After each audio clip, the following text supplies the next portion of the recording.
Well, good afternoon and welcome to today's FS Club webinar. What a provocative title, The Usefulness of Useless Knowledge. I'm calling in from London, and we have here as our special guest today, Professor Robbert Dijkgraaf, the director of the Institute for Advanced Study at Princeton in New Jersey, a man whom I once introduced as, if time travel were possible, he would be Einstein's boss. But let's not go there. Today, we've got an exciting program ahead. You'll know me. I'm Michael Mainelli. I'm one of the directors of Zien Group. And it really is a privilege to be able to introduce so many of these webinars from around the world, as Robert and I were remarking. One of the small advantages of various lockdowns and travel restrictions, small, I will hasten to add, and we can only do that because of our sponsors. The FS Club sponsors do allow us to range widely and freely across just about anything to do with technology, economics, and finance. But today we hope to look at the frontier. What's actually out there, and where have the discoveries been in the past? Now, my job is to get out of the way as quickly as possible so that you can hear from our expert, but we do have one poll up front. After we've done that, Robert's going to talk for approximately 20 minutes on the usefulness of useless knowledge, and then we should have quite a vibrant and fun question and answer discussion. 3 items of housekeeping, therefore. 1, the slides are available and will be posted. 2, there will be a recording made of this. It'll be up in approximately 2 working days, so probably Thursday afternoon London time. And finally, please do use the GoToWebinar question and answer facility, because I am here with you and not on Team or WhatsApps or anything else. So all of the questions and comments that you make will be sent to Robert with your email attached if you wanted to follow up with anything special. So just letting you know that and looking forward to it. So to get cracking, we just thought we'd have a short opening poll. What useless discovery led to the most useful application? Was it putting Scotch tape on pencil marks, not cleaning laboratory dishes, listening to electric sparks, or writing a number in terms of primes? We are not allowed to vote, so over to you. And looking at the responses as they're flowing in here. As ever, Robert, our audience is very swift on the uptake, so over 50% have voted. And just going to leave that poll open for another few seconds, and then we'll close that poll and display the results. So, wow, almost deafening. 3/4 not cleaning laboratory dishes. Well, hold on to that and don't forget it. Not cleaning laboratory dishes, 3/4 of the audience. Anyway, as we return, I would just like to say, Robert, the floor is very much yours, and we're just handing control over to you now. Thank you so much. And it's oops.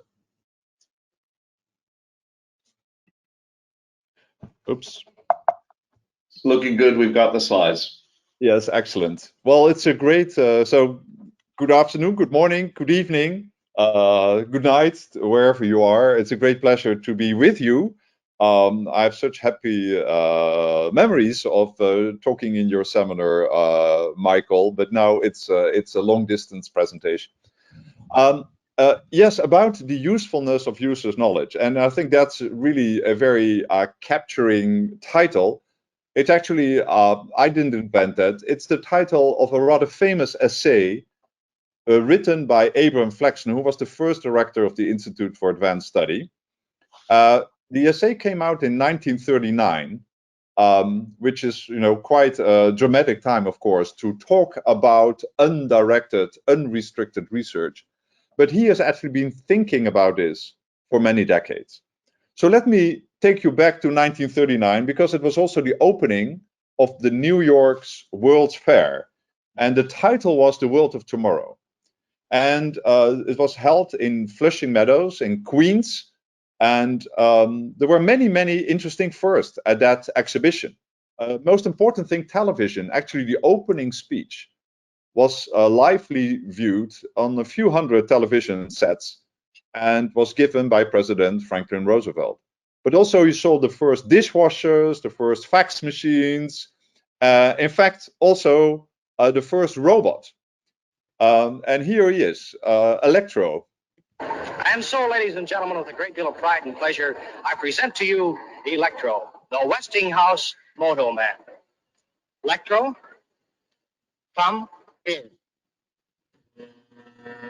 And here he comes, ladies and gentlemen, walking up to greet you under his own power.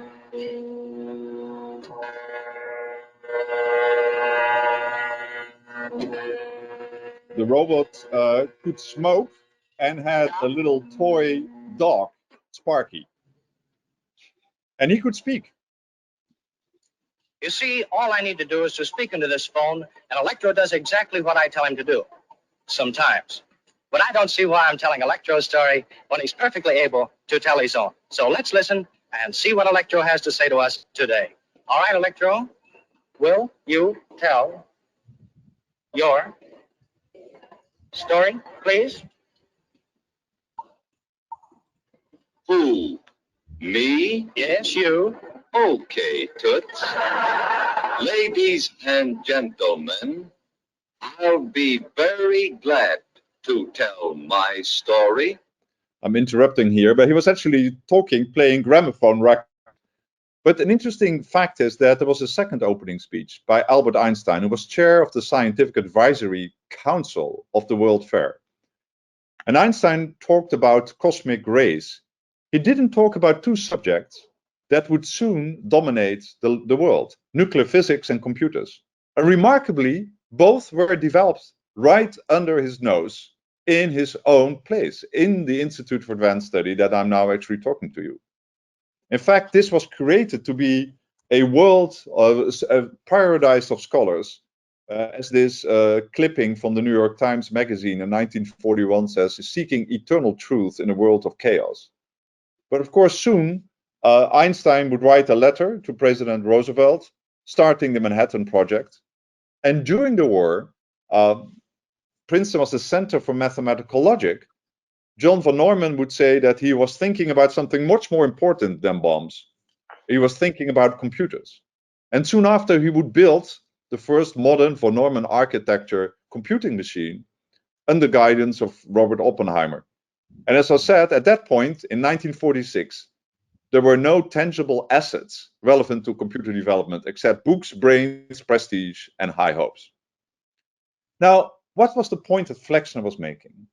His point was that if you look at human ideas, there is this long tail of high risk, high reward, curiosity-driven, transformative ideas.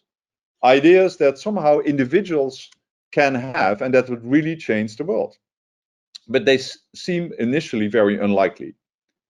Now, there are many definitions of technology. One of my favorites is anything that was discovered after you were born. A second I like is everything that doesn't work. But of course, technology is a dominant force that shapes and changes both nature and culture. And most importantly, it's already here. The future is already here in the minds and labs of our scientists. But it's hard to see the future. There's this famous, I think it's apocryphal, story that when the Chancellor of Exchequer visited Michael Faraday in the 1830s in his laboratory to see the sparks and magnets and asked, what's good for, that Faraday said, well, I don't know, but one day, sir, you may tax it. And indeed, we all pay our energy bill, taxes on our energy bill. In fact, when the first electric light was switched on by Edison at the editorial room of the New York Times, there wasn't a front page article beginning of the electric age, but there was something on page 8 saying that essentially electric lights are like gas lights. However, there's no nauseous smell. So it's hard for us to realize how much these discoveries impact our world. Quantum mechanics started as almost like a theoretical game for young physicists. It's now estimated that 30% of our economy is based on quantum mechanics. Of course, I would like to say 100% of reality is based on quantum mechanics. And perhaps most spectacular is this graph, the more than doubling of life expectancy in the last 150 years, certainly in the West, but even more rapidly in the global South. And of course, most recently, we saw this tremendous success of these very innovative vaccines that were developed starting more than 30 years ago. And you can argue wouldn't be there if there weren't the breakthrough discoveries in the structure of DNA in the 1950s. But sometimes these processes are cyclic. My favorite example is superconductivity, the phenomena that under very cold temperatures, certain metals start to conduct electricity for free. It was discovered by a Dutch person, Professor Heike Kamerlingh-Onnes, in 1911 in Leiden. And now it led to many applications, to these kind of high-speed trains, to fMRI scanners, you could argue to modern neuroscience, and in fact it's even used in quantum computers. In fact, the most spectacular application of these superconducting magnets is in the CERN particle detector laboratories, the Large Hadron Collider. And so in some sense, you can argue that the discovery of the Higgs boson in 2012 was a result of this same kind of technology.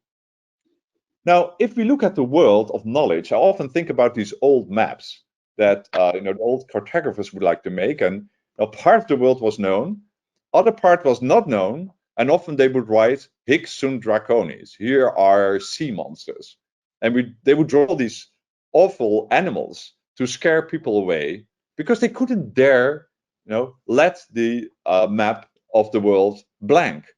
And so it's a good question to ask, what do we know that we don't know? Like in physics, we are very happy, so to say, very lucky to know exactly what we don't know. We know that 95% of the universe is missing. We give it beautiful names, dark matter, dark energy, but these are just modern versions of the sea monsters you just saw on the map. But I think actually, there is the space to be discovered is much larger than we can imagine. Because I would feel that moving from the 20th to the 21st century is, in my view, moving from building the discovery of building blocks to actually designing things. So let me just make my point by these two toy cars, one made of metal and one out of Lego blocks. If you come back after a few weeks, the left one will still be the left one, but the right one might have been transformed to something completely different. So I think if we think about what's out there to be discovered, it's not only like the blank spots on the map, the things that we know we don't know, but in fact we're exploring a much larger universe. We're exploring the universe of everything that we couldn't possibly make. And I think, like Richard Dawkins liked to say, that we are all winners of a cosmic lottery because our DNA was selected to actually build a prototype. But of course, the vast majority of DNA codes has never ever been expressed, even in 4 billion years of evolution of life on planet Earth. So what are our Lego blocks? I would say in life, it's the genes and the molecules. In matter, it's the atoms and the particles that make up the atoms. And in information, it's the bits and codes and algorithms. And I would argue in all three domains, we have key breakthrough technologies that allow us to actually design with these blocks. We are just entered the age of genetic editing, CRISPR-Cas technology. The discoverers of that were awarded the Nobel Prize in Chemistry last year. We are seeing quantum technology, designer materials, quantum computers all around us. And of course, in information, we are entering the world of deep learning and AI and neural nets. And this opens vast opportunities. Genetic engineering essentially allows us to build any possible organism, even rediscover and reinvent the code of life. And nano and quantum technology essentially means that we are building our machines with the same technology and at the same scale that nature does. And in terms of information, we have this deluge of big data, and our machine learning algorithms love it. They're actually building on it, very fast. Some of you might be familiar with Moravec's paradox in computing. It's the statement that for computers, the things that are easy for us are very difficult. It's very difficult for a computer to play like a soccer game, while the things that are hard for us, like computing multiplying large numbers, are easy for computers. But I think we are now resolving that because computers are becoming more and more like us, with tremendous implications for science itself. Last year, there was this breakthrough. There's this annual competition where chemists have to predict the shapes of proteins. They get a number of proteins, the chemical formulas. And last year, that competition was won by an algorithm that actually, with great power, beat the competition. So we are now entering this kind of this vast space of possible structures and using our machines to find mathematical structures, perhaps find new pieces of science. And of course, there are many existential questions. Which class of problems can be addressed?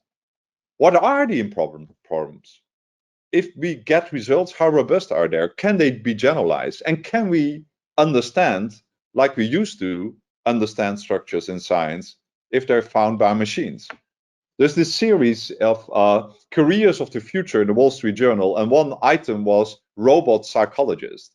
And this was not a robot that would perform psychoanalysis on us. No, the statement was it was a human being who was interviewing the robot, basically trying out what is the mental state of the machine, how do you feel, can you please, lie down on the sofa and ask some deep questions, talk more about yourself and your past.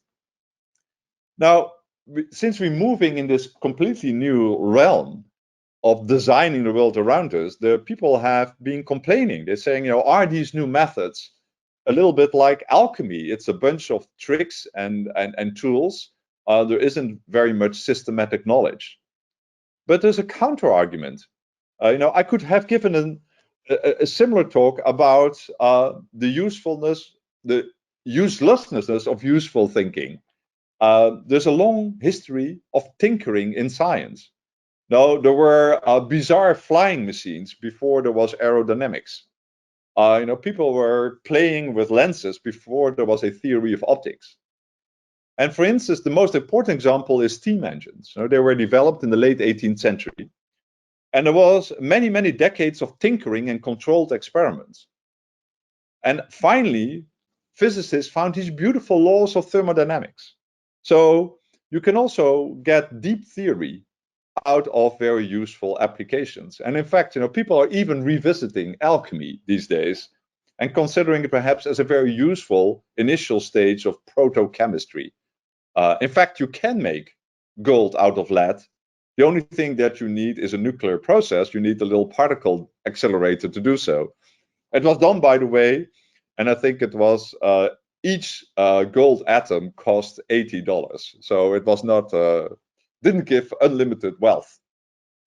But I think actually my final point I want to make is a point that Flexner makes very powerfully in this essay, which is that the driving force in developing these useless knowledge, quote unquote, is curiosity.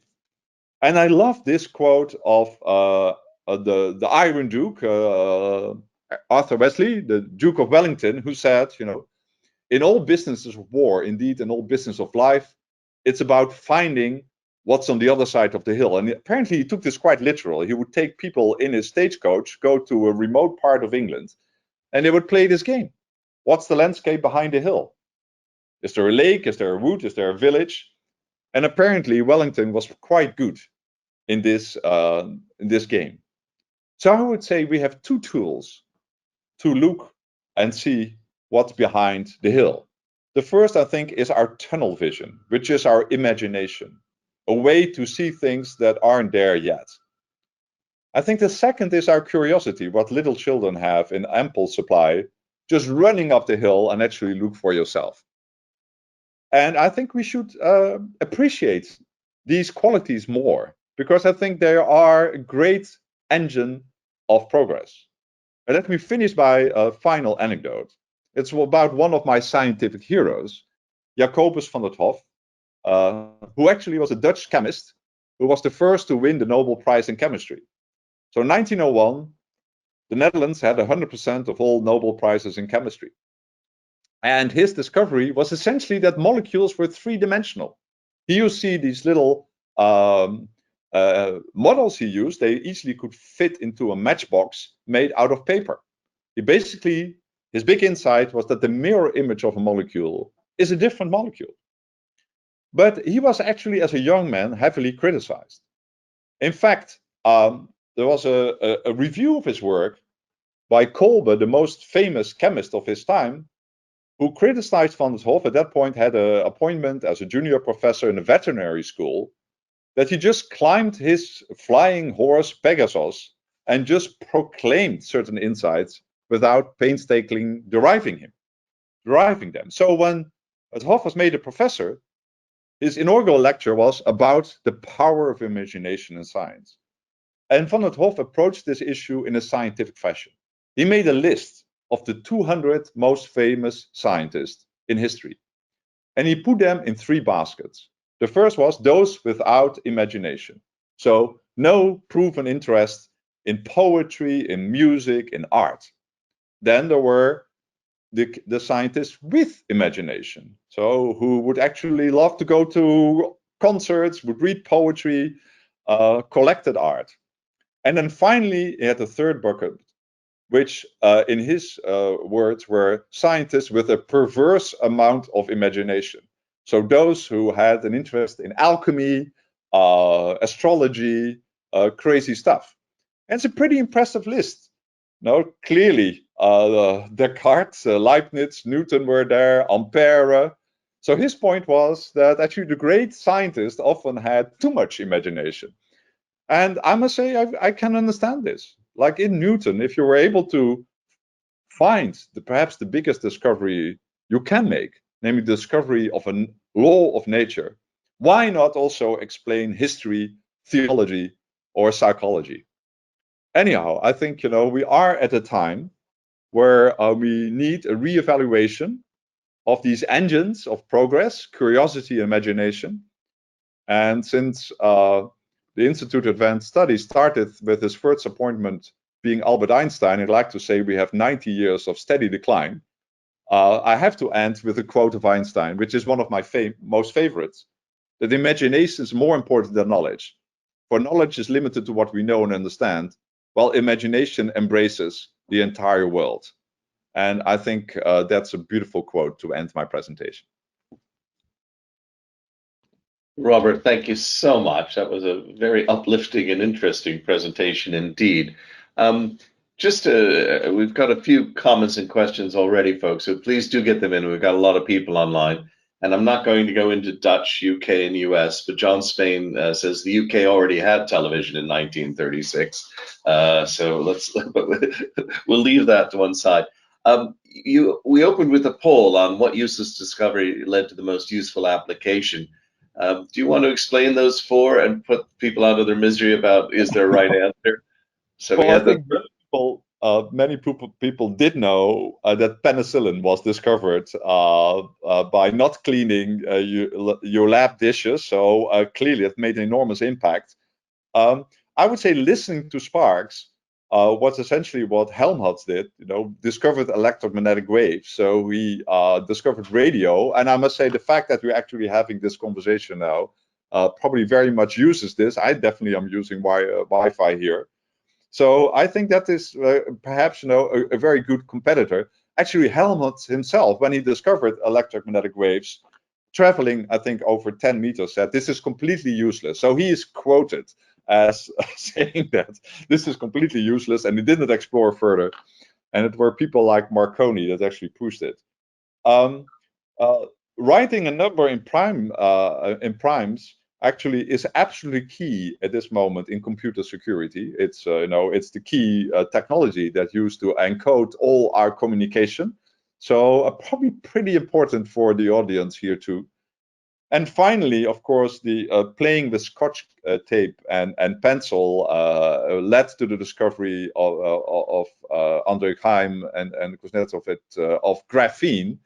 Graphene is a great promise for future microchips, etc. It's it's being explored in many directions, and perhaps of the 4 has still the greatest potential. But I think it's all 4 are I think wonderful examples of accidental discoveries. Coming back to prime numbers. G.H. Hardy, the famous Dutch English number theorist, famously said that he loved to be in number theory because it was a field that is totally useless and will always stay useless. And a great friend of mine, a Dutch number theorist, liked to say, well, he wants to solve the problem of prime factorization to liberate his beloved field from its applications. Well, thank you. In fact, I'm hoping someday we can get Andre on here to talk about graphene and its discovery. Got a lot of comments and questions here, and yet again, Donald McCrae. But Swan also invented the light bulb, not Edison. Anyway, moving along. Charles Vermont, is the limit of computing, in your opinion, the boundary between P and NP problems? The limit of computing power? Sorry, was that computing comprehension? I think is what Charles means. Well, it is one of these extremely deep questions in computer science. I think it's. I'm definitely not an expert on it. I'm not sure whether it's it's limited computer power that actually allows us to solve it. I think this is I think an example of a kind of question that arises in a very applied field. Nobody is of course questioning the applications of computer science, but at the same time is extremely deep, of deep mathematical nature. And so I think in the end, quite likely that it will be solved, but it will be solved by some very new theoretical ideas. In fact, this question is a good example of a phenomena that I like to call the curse of applicability. That is to say, if a certain scientific subject is very useful, people often think it has to be superficial. It can be both useful and extremely deep at the same time. And so theoretical computer scientists sometimes have to fight this image that they are just doing something very useful. Instead, they are, I think, exploring some of the deepest abstract structures that are there in the world. Now, Robert, some might say that behind every great scientist, there's a mediocre manager with a finite budget. And where do you draw the line? I mean, one could read the usefulness of useless knowledge and your commentaries on it as kind of, well, just give me an infinite budget and leave me alone. No, how do I think that circle? It's a fascinating question. And if you ask any funder, why have you this particular distribution between, let's call it applied and pure or fundamental or not yet applied science? I think the argument is essentially, well, this is how we have done it before.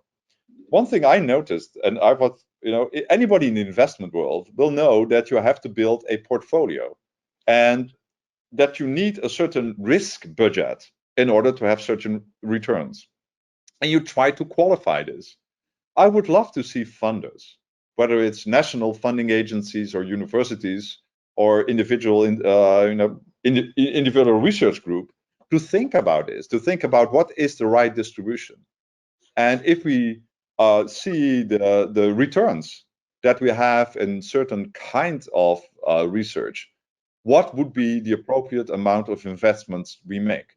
And I would say there are several elements here. One is that you can mitigate some of the risk of just throwing money away by knowledge. That is to say, we have ways to assess people in quite delicate and subtle ways. So peer review, I think, is working. And so I think there are certain researchers that are more deserving of having these unlimited budgets than others. Also, I think, we should spread our risk.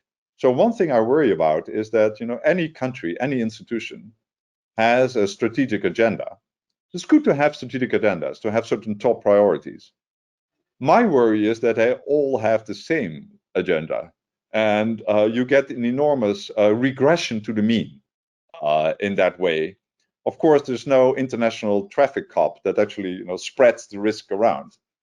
But I feel actually that scientists are extremely kind of naive in how they approach these questions. It's largely a matter of intuition, of does it feel right? What do politicians say? I think we can learn something, I would say, of the investment world, how to deal with risk, see it as actually a very positive element, and talk about it in a quantitative way. I would love to see a more quantitative. I would love a university to explain what its risk budget is. I think that would be fascinating. At one point in my life, I was in a position on a board in charge of over 10,000 scientists. And my big refrain to them was, well, why does the budget look the same as last year? I thought we were an organization that learned a lot. So if we're learning a lot, shouldn't your budget be completely different each year? And trying to push that. Now over here, we've had a lot of things going on what to do about our UK strategy. We've had an integrated defense review, which tried to talk about making us a scientific and technology powerhouse, for example. We have also had a proposal for an advanced research and innovation agency, ARIA, supposedly modeled to a degree on DARPA. And I guess what should be pushing these portfolio boundaries is competition, and to some degree, the ability to inspire people against challenges. But how do you feel about that kind of challenge approach? Well, I think actually it's good what I've seen from a distance, at least in the UK, that no, these kind of discussions. I mean, I think there's a fertile ground in the UK to have these kind of discussions, and I think it's important, and particularly if you're a relatively large country economy. The UK is of course an absolute powerhouse in science. You in some sense can afford to do everything, but I think in a global competition, you still have to find your niches, and so I think the best thing that people can do in terms of research community is diversify it, and I not only mean diversifying in terms of being very inclusive, etc., but also make sure that a lot of different ecological niches where a certain kind of research can happen, but also where a certain kind of researcher feels at home. And so I think it's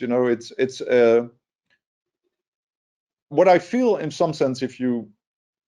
So I think the many institutions do understand the basic research and the unrestricted nature of it.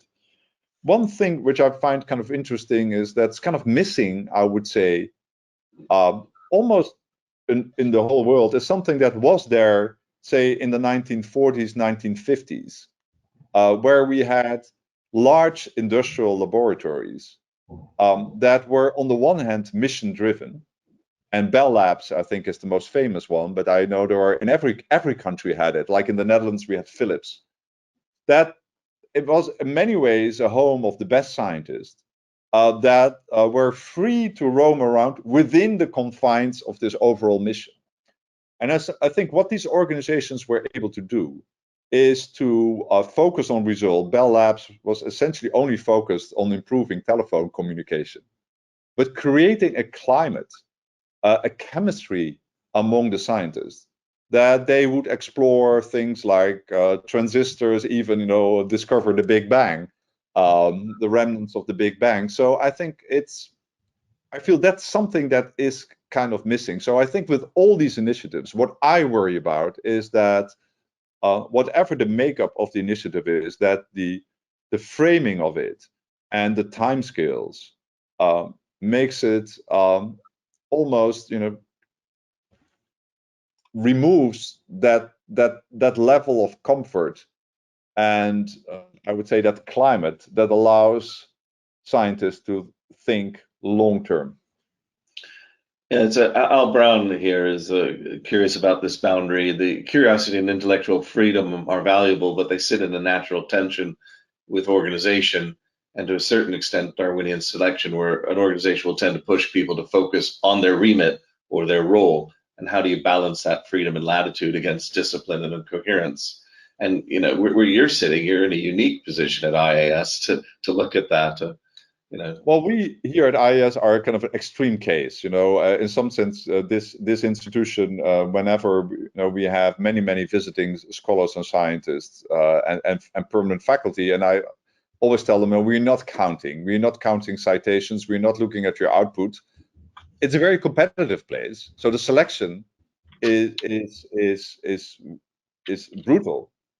In my own field in physics, we get 600 application of young physicists each year, and we take 10. And up to now, I think each year all 10 have accepted. But then once they're here, they can essentially do whatever they do. And we have had people who even switch fields from computer science or string theory into quantitative biology.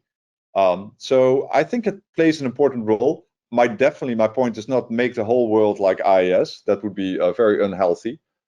But I think we need these kind of pockets. I think we need these pockets in the countries. I think we need them within research organizations. We might need them in companies. And I find it very powerful that Flexner, speaking in an age, by the way, when science was really very small scale, there wasn't government funding for it, was making that point. And it was making the point in 1939 when there were so many pressing issues. And so I think we have somehow forgotten that lesson. And I think it's partly because science has become so incredibly successful. Budgets have grown exponential. The number of scientists have grown exponential. There are so many more organizations that are controlling the scientific enterprise. There's a whole audit culture that has grown around it. There's a lot of public perception. But in some sense, that makes the fertile ground for Flexner's idea to blossom limited, because you need these kind of greenhouses essentially that allow small plants to grow.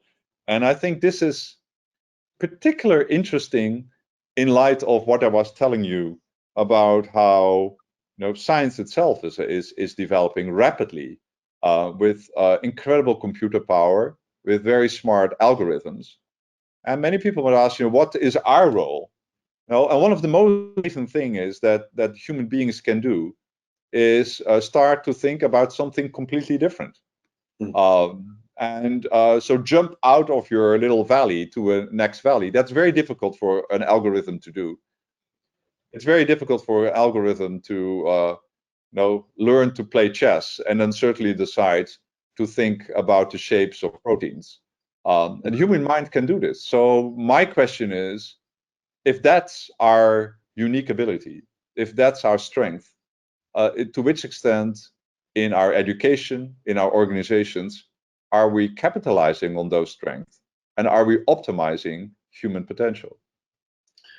Well, that's a good point to turn. I mean, someday, if I ever get to have a drink with you again, I will definitely like to get some tips on managing Freeman Dyson. So I'll leave that to one side. Anybody who can do that has my respect anyway.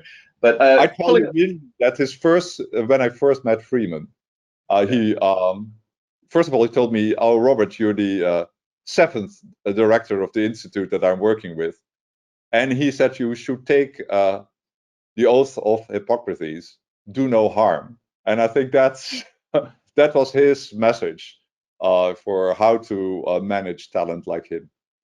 It's very good advice. Now we've got 3. I think people would like to hear some of your thoughts about imagination. Yes. So Carolyn Roberts, a fellow Gresham professor, any suggestions on how we might better foster imagination? Bob McDowell, interesting question here. Have fads and fashions contributed to the extension of knowledge or inhibited the extension of knowledge? And finally, Christopher Gleedle somehow got this in early, but I think it's a great place to ask it. Building upon game theory, how useful might it be to create interdisciplinary games to spark the imagination of decision makers and ignite a deeper curiosity about science? So how do we get this spark moving? I think that's 3 lovely questions. 3 lovely questions. So coming of imagination, and perhaps first I think I'm not sure whether it's a true story, but the story is often told that there is this test that NASA developed for astronauts, whether they could think outside the box, and only 4% passed the test. And then somebody gave the test to 4-year-olds, and like 98% passed. And now nobody wants to ride a rocket designed by 4-year-olds. But I think there's something key to it that, how human mind develops is that we start to be extremely explorative, extremely imaginative. And then, of course, we get to control our imagination. And then often I feel, as a university professor, I have to build again from scratch and somehow bring people back to that original state. So I think, there is a lot of informal ways in which we stimulate imagination. For me, I think it always been very important to meet certain people, to see how they discuss, to see up close how great scientists work, how little value they sometimes attach to actual knowledge, and how free they are in their minds. I think actually, certainly as a physicist, I would say 0% of my formal education was based on building my imagination. And so I think there's a tremendous potential to do so. In fact, for me, the most important part in my career was that I spent 2 years in between my physics in art school learning to paint. And I remember that the most important thing that I learned in art school, well, it was not about passing the test. It was about how much did I produce at the end of the week. And I learned it's not a matter of doing original ideas, but produce it for yourself. And often I say that for me, a shortcut in my physics career was spending 2 years in art school, because it somehow enabled me to transition to actual research in a very fast way. But that's a very convoluted way to address this. So I would love to see this more, but more a scientific basis. Now, clearly, the moment we are exploring this more imaginative part of our minds, we can fall in the trap, which is the second question. We can have fads and fallacies. It's a lovely phenomena. The human mind, we cluster together, and I think actually there's something quite remarkable going on. I think there are fads and fads that actually are extremely productive, because some people in the scientific community, those with a highly developed radar screen, have picked up a little blip on the very edge and just feel very intensely that they want to go there. And we love these people and we follow them, I think, and it's also, it's our way. If you think about how art developed, it developed very much in terms of fashion. So it might be just part of our tendency to groupthink. But I think it's something that we should value. And clearly there are pitfalls in that. And so should be part of our discussion. Then the final question, can we somehow use game theory or any other way to stimulate this? I think that's a wonderful idea. I think sometimes I see very convoluted ways in which universities or grants organizations work. Like, you can only get a grant if there are 3 applicants from 3 different departments. I'm not quite sure that actually works. But I think there's so much that we can do in redesigning the architecture of our organizations, the architecture of our fields, that enable more of these, I would say, collisions of minds. And literally the architecture in the set of no longer long corridors of individual offices. There are ways to shape human interaction, but I think also online there's so many tools available but perhaps the most important thing is, I think it needs thorough scientific analysis. The great thing of science is you cannot only ask these questions, but you can use this wonderful tool of the scientific method to also explore our architecture, both mentally and physically. I'm already getting the thanks, which is always a sign that we've run close to out of time. But I wanted to pick up just one other thing. I mean, as you were talking there, I was remembering. I believe I heard this first by Philip Bond, that we're all born polymaths, but education beats it out of us, which is a bit depressing. But when you look over at our side of the fence, we too do research in economics and finance. Many people on this call will be paying various budgets for forms of R&D. May not be as grand as as a super collider, but they're real. What is your advice for persuading business leaders to spend more on R&D, particularly with the high rate of failure. And there's been a lot of talk as well about Angel Gaviero's curious, when are we going to have great minds, as the ones alluded today, making any progress with economics and finance? And we had an interesting presentation last week from Russell Napier about his library of mistakes, where he's trying to catalog financial disasters. And Alan Punter's sort of curious, should we not give equal prominence and publicity and peer review to failed experiments, which I know has been a big discussion in what I might call the hard sciences. Yeah, so there's a bunch of interesting questions. So I think anything I said about science in general, I would say is perhaps even more true in the field of economics, because there's a huge amount of data. There are obvious lots of ways in which impact can be measured, and but I think you should also have a certain amount of self-reflection, and I would say obviously. There are still a lot of blank spots on the maps. Probably there are lots of sea monsters too, so figments of the imagination.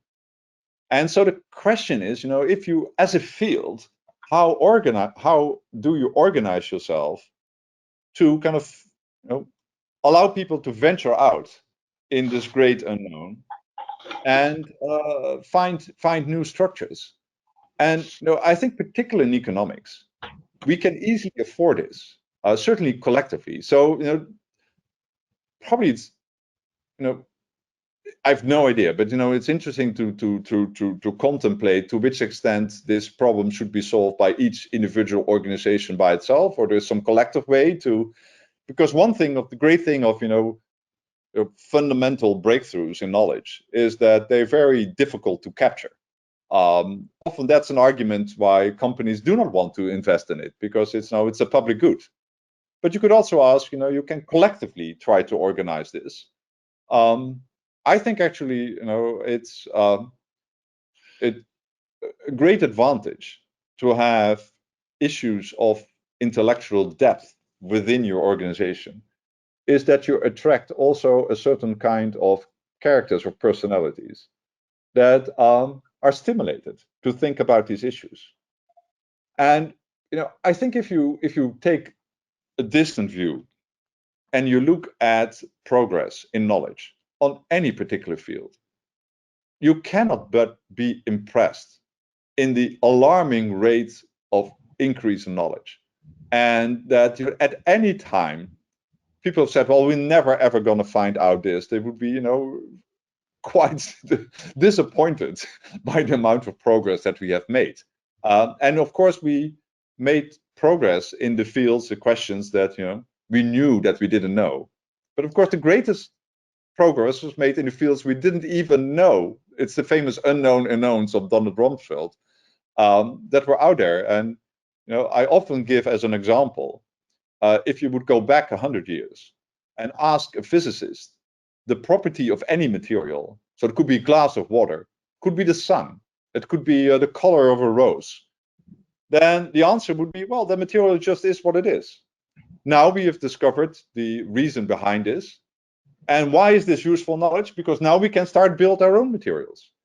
So experience shows that I would say the biggest challenges, and also the places where most progress can be made, are often in our blind spots. We are not even aware that they could be solved or insights could be given. So I think this is a lesson that collectively over the centuries we should have learned and we should explore. And I can't think of a more useful area to have this kind of useless knowledge than in economics. One final anecdote about John von Neumann, who was, of course, a famous polymath and was here at the Institute. When John Nash applied his theory to economics and found the Nash equilibrium, von Neumann's one-line answer, well, that's completely trivial. Why do we even think about it? So I think there's a lot of interesting useless knowledge to be explored in this particular area. Well, you're definitely putting us in our place, and I think we sort of deserve it.